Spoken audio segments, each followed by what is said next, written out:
वहाँ 18-20 साल का लड़का चेक कर रहा है, जिसको खुद नहीं पता कि matric, inter, graduation, BTech, MCA, BEd क्या होता है। जो 2019 तक सितंबर तक उसके पास बीसीए हो, साथ में उसके पास पोस्ट ग्रेजुएशन हो, एमसीए हो, बीटेक वाले हो। प्रसाद सर से नम्र निवेदन है कि महोदय नो एसटीईटी, नो बीपीएससी का जो ये पैगाम है उसको लागू करें, जो आपका आदेश है उसको लागू करें।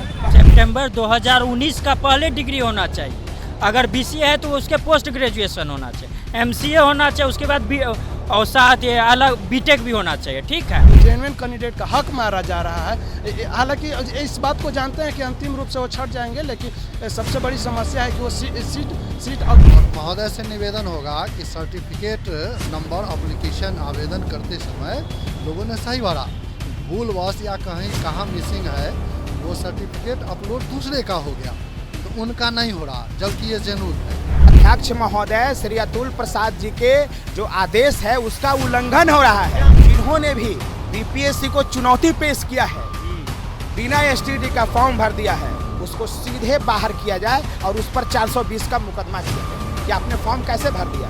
बस यही मांग हम करने आए हैं। और इस वक्त हम मौजूद हैं बीपीएससी कार्यालय के बाहर, और बीपीएससी कार्यालय के बाहर इसलिए पहुंचे हुए हैं, आज डॉक्यूमेंट्स वेरिफिकेशन हो रही है। कई दिनों से लगातार जो बीपीएससी जो शिक्षक अभ्यर्थी हैं उनकी डॉक्यूमेंट्स वेरिफिकेशन हो रही है, काफ़ी सारी त्रुटियां आ रही हैं, काफ़ी सारी गलतियां आ रही है, तो उसको लेकर हम बातचीत करेंगे यहाँ पे कि इन लोगों का कहना है कि धांधली हो रही है बहुत ज़्यादा डॉक्यूमेंट्स वेरिफिकेशन में। इसको लेकर जानते हैं कि आखिर ऐसे क्या धांधली हो रही है इसमें। अनिल जी, आपने कॉल किया था कि धांधली हो रही है डॉक्यूमेंट्स वेरिफिकेशन करवाने में।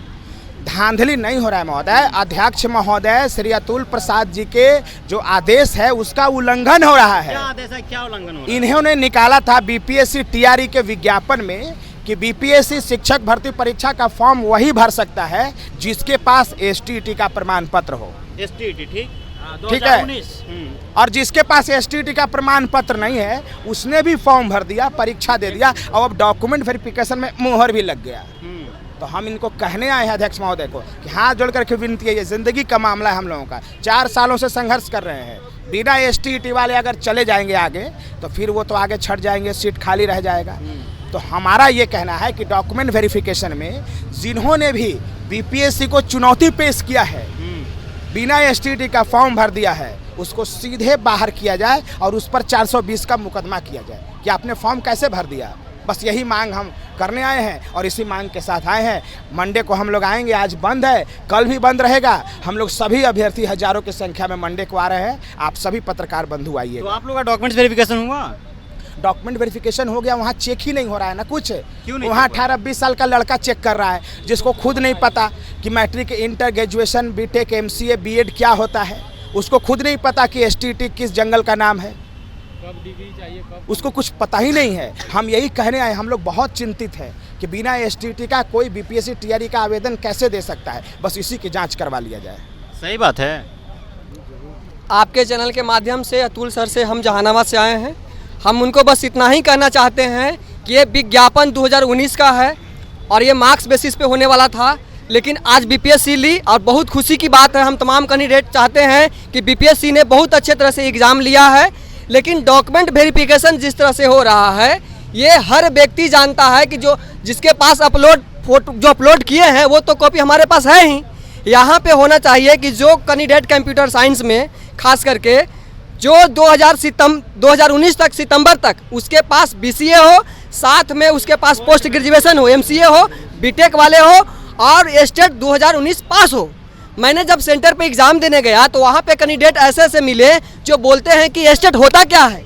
वैसे लोग एग्ज़ाम दिए हैं और बहुत ऐसे व्यक्ति हैं जो सिर्फ बीसीए किए हैं, वो भी एग्ज़ाम दे रहे हैं। इसका मतलब हो क्या रहा है यहाँ पे? महोदय, आपने एग्ज़ाम बहुत अच्छे तरीके से लिए हैं। महोदय, आप रिजल्ट में देरी ना करें, आप थोड़ी समय ले लें। हम लोग चाहते हैं कि जिस प्रकार से आपने स्पष्टता से एग्ज़ाम लिया उसी स्पष्टता से आप रिजल्ट दें। आप जल्दीबाजी ना करें, अच्छे तरीके से आप जांच कर लें, खास करके जिसमें भीड़ वाली सीट है। आपने जानते हैं बाकी सबको तो ऐसे ही हो जाएगा +2 में, लेकिन जहां भीड़ है आप क्या करेंगे? एक ही काम को आप बार बार करना पड़ेगा। अगर आपने वेरिफिकेशन अभी करवा लिया, रिजल्ट दे दिया, तो बहुत सारे फर्जी बाद में भी बाहर होंगे। लेकिन बहुत ऐसे भी कैंडिडेट हैं जो एलिजिबल हैं, लेकिन जब जो अयोग्य कैंडिडेट को आप ले लेंगे, फिर वेटिंग लिस्ट निकालेंगे तो आपका भी समय बर्बाद होगा। हम लोग चाहते हैं कि सर आप पहले आप फर्ज जो भी अयोग्य कैंडिडेट हैं उनका निकाल लें, उसके बाद रिजल्ट दें। महोदय बस यही आपसे कहना चाहते हैं, धन्यवाद। क्या कह रहे थे सर जैसे कि 2019 सितंबर का मामला है, जो एडवर्टाइजमेंट निकाला गया था उसमें कहा गया कि सितंबर 2019 का पहले डिग्री होना चाहिए। अगर बीसीए है तो उसके पोस्ट ग्रेजुएशन होना चाहिए, एमसीए होना चाहिए, उसके बाद और साथ ये अलग बीटेक भी होना चाहिए, ठीक है। तो यहाँ पर उसके बाद जो है अभी जो फॉर्म भराया STET 2019 पास जब मस्ट जरूरी है। इसमें अपीयरिंग वाले बच्चे भी अप्लाई हाँ एकदम अपीयरिंग वाला किया, वो STET पास ही नहीं, वो भी अप्लाई कर दिया ना। STET मस्ट जरूरी, आयोग छांट देगा ना? नहीं कैसे छांट देगा, वहाँ पर वेरीफाई, हम खगड़िया से है, वहाँ पर 50 से 100 कैंडिडेट कैसे वेरीफाई कर दिया है। तो मान लीजिए आगे जाके जब रिजल्ट प्रकाशित किया जाए तो उसमें छटैया तो हो जाएगी। कैसे छटैया होगा, वो तो वेरीफाई हो रहा है, तो कैसे छटैया होगा? अगर छटैया होता तो हम लोग क्यों आते यहाँ पे, बताइए। उसके लिए आयोग तो कुछ क्राइटेरिया रखा होगा, तब वही तो हम वेरीफाई कर रहा होगा। वही तो हम लोग कहना चाह रहे हैं सर से, रिक्वेस्ट कर रहे हैं सर, जो अनएलिजिबल है कैंडिडेट उसको बाहर किया जाए। जो एडवर्टाइजमेंट आपने दिए 2019 का, वो एडवर्टाइजमेंट फुलफिल होना चाहिए और सही तरह से जांच होना चाहिए। और जो एडवर्टाइजमेंट में क्या क्या था? एडवर्टाइजमेंट में ये था कि सितंबर 2019 का पहले बीटेक एमसीए डिग्री होना चाहिए, उसके बाद जो 19 में STET पास है वो सर्टिफिकेट होना, 3 चीज जरूरी है, ठीक है। इसमें मतलब वेरीफाई डीबी करवाने, हाँ डीबी कराने टाइम, ठीक। और जो नहीं फॉर्म भरने के टाइम डीबी करने का जो होना चाहिए। और जो अभी जो करा रहे हैं उसमें क्या हो रहा है कि 2021 से 22 में जो MCA कर ले वो भी फॉर्म भर दिए। अच्छा। STET जो नहीं पास हैं उसके अलावा दूसरा प्रमाण पत्र लगा रहे हैं, वो भी अप्लाई कर दिए हैं और उसका भी डॉक्यूमेंट वेरीफाई करके सर्टिफाई कर दिया। इसलिए इस लेकर जो जेन्युइन कैंडिडेट है वो तो बाहर हो जाएंगे। और जो 4 साल से हम लोग स्ट्रगल कर रहे हैं 2019 अभी तक, इसलिए मैं सर से विनती प्रार्थना करता हूँ, सर आपने जो एग्ज़ाम लिया बहुत अच्छे से लिया, हम लोग इनका आभारी हूँ, मगर जो डॉक्यूमेंट वेरिफिकेशन है उसमें भी सत्यता होना चाहिए। यही अनुरोध करना चाह रहे हैं सर। इस पे आप लोगों को डाउट है डीबी पे? ज़रूर डाउट है, ये अच्छी तरीके से नहीं किया जा रहा है। और यही चीज़ हम BPSC अध्यक्ष अतुल प्रसाद को यह बताने आए हैं कि जब हम लोग वहाँ पे गए तो कोई मतलब किसी तरह से नहीं, बस केवल डॉक्यूमेंट जो अपलोड किए हैं वो जांच किया जा रहा था। तो बस हम लोग का मेन मुद्दा एक ही है कि STET की वैधानिकता की जांच की जाए। जब STET जब निकला हुआ था तो उस समय था कि चाहे जो भी आपकी डिग्री हो, सभी डिग्रियां आपकी सितंबर 2019 के पहले की होनी चाहिए। लेकिन एक बार सरकार ऑलरेडी पहले गलती कर चुकी है, शिक्षा विभाग गलती कर चुकी है कि जिनकी डिग्री जो अपीयरिंग कैंडिडेट थे और पर STET में भाग लिया और उनको भी डिग्री प्रोवाइड कर दिया गया और वो भी STET पास का सर्टिफिकेट ले लिए। और दूसरी गलती अब BPSC वेरिफिकेशन में कर रही है कि उनको भी वेरीफाई कर दिया जा रहा है। सबसे बड़ी एक गलती है। अब इसमें क्या होगा कि जो जेन्युइन कैंडिडेट हम लोग जो 4 साल से इस बहाली का वेट कर रहे हैं, वो जेन्युइन कैंडिडेट का हक मारा जा रहा है। हालांकि इस बात को जानते हैं कि अंतिम रूप से वो छट जाएंगे, लेकिन सबसे बड़ी समस्या है कि वो सीट ऑक्यूपाई हो जाएगा और बैकलॉग में आएगा। तो हम लोग को हक मारा जा रहा है, इसीलिए बस यही एक विनम्र निवेदन करने आए हैं। और इस पे अध्यक्ष महोदय इस पे संज्ञान ले और जल्दी से जल्दी कोई एक्शन ले। सही है। और महोदय से निवेदन होगा कि सर्टिफिकेट नंबर एप्लीकेशन आवेदन करते समय लोगों ने सही भरा, भूलवश या कहाँ मिसिंग है, वो सर्टिफिकेट अपलोड दूसरे का हो गया तो उनका नहीं हो रहा, जबकि ये जेन्युइन है। तो इसमें भी परिवर्तन करने का कोई उपाय। हम वैशाली जिला से आए हैं। कैंडिडेट हैं? हाँ हाँ।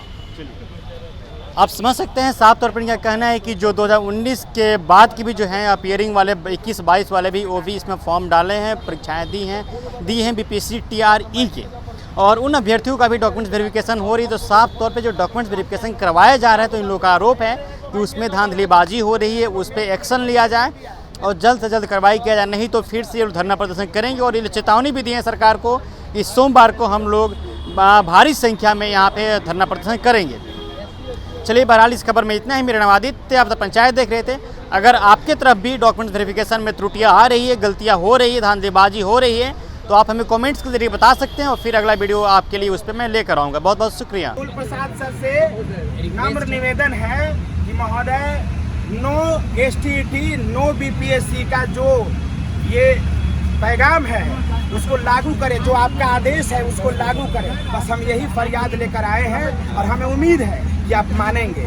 हम जब तक आप नहीं मानेंगे हम यहाँ आते रहेंगे और जितने भी बिना एसटीईटी का जो अभ्यर्थी बीपीएससी तैयारी में भाग ले रहे हैं सबको बाहर करिए।